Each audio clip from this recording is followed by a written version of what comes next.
سيدنا مولانا الصلاة والسلام عليك يا رسول اللہ صلی اللہ تعالی علیہ وسلم۔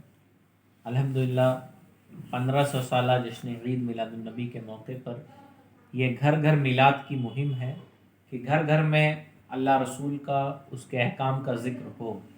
اسی سلسلے کی کڑی کہ آج ابرار بھائی کے گھر ہم لوگ حاضر ہیں اور چند منٹ بیٹھ کے ہم اللہ اس کے رسول کا ذکر کریں گے۔ ایک بار اور درود پاک پڑھ لیں۔ اللہم صلی علی سیدنا و مولانا محمد صلاۃ و سلام علیک یا رسول اللہ صلی اللہ علیہ وسلم۔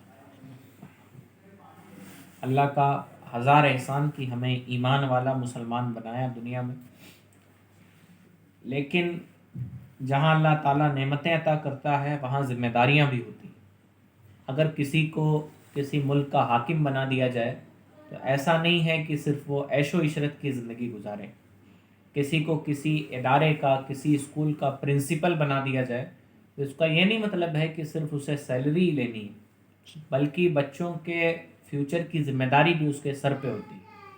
اسی طرح بندہ مومن غفلت میں زندگی نہیں گزارتا۔ ابھی امام صاحب پڑھ رہے تھے، یاد حضور کی قسم غفلت عیش ہے ستم، یعنی عیش میں رہتے ہوئے جو غفلت میں زندگی گزار دی جائے وہ بہت بڑا ستم ہے۔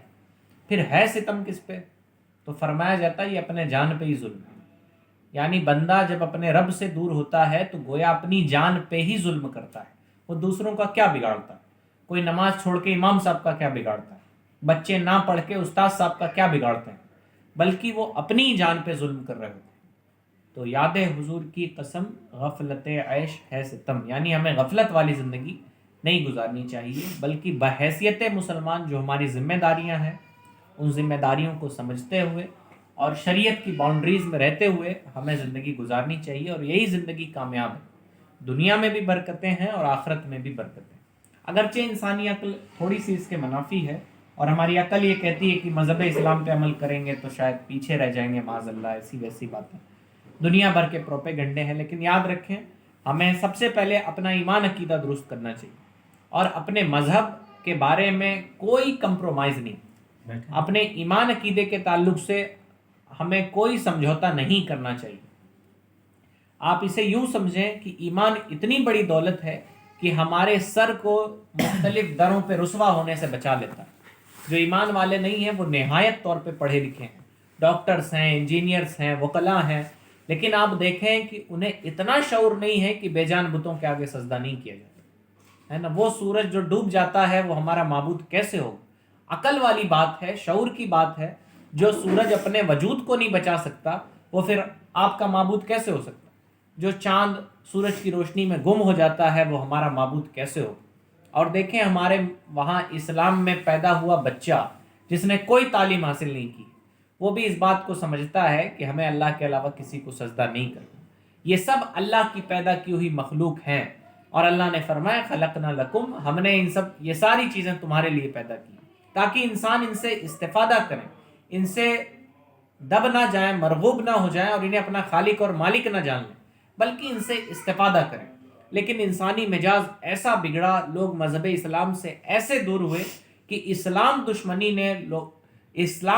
میں لوگوں نے بدھ بھی تراشے، اسلام دشمنی نے لوگوں کو پیڑوں کی عبادت کرائی، سورج کی عبادت کرائی، چاند کی عبادت کرائی۔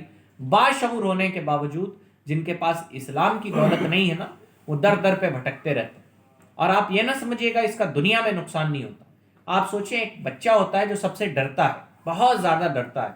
طبیب کہتے ہیں، ڈاکٹرز کی ایسا بچہ پنپ نہیں سکتا، یعنی اس کی صلاحیتیں کھل نہیں سکتی۔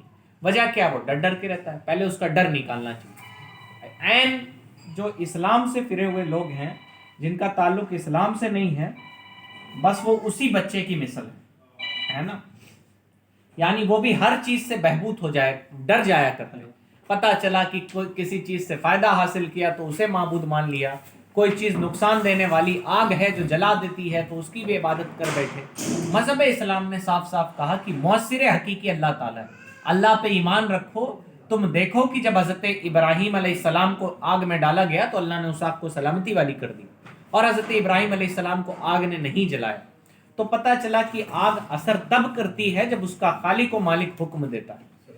جب اللہ تعالیٰ کا حکم ہوتا ہے تب آگ کسی کو جلاتی ہے، اور اللہ کا حکم ہو جائے یا نار کونی بردًا وسلاما علی ابراہیم، تو ابراہیم علیہ السلام کو ایسی لپٹ والی آگ میں پھینکا گیا تھا، آپ سوچیں کہ اس آگ کے اوپر سے پرندہ بھی نہیں اڑتا تھا.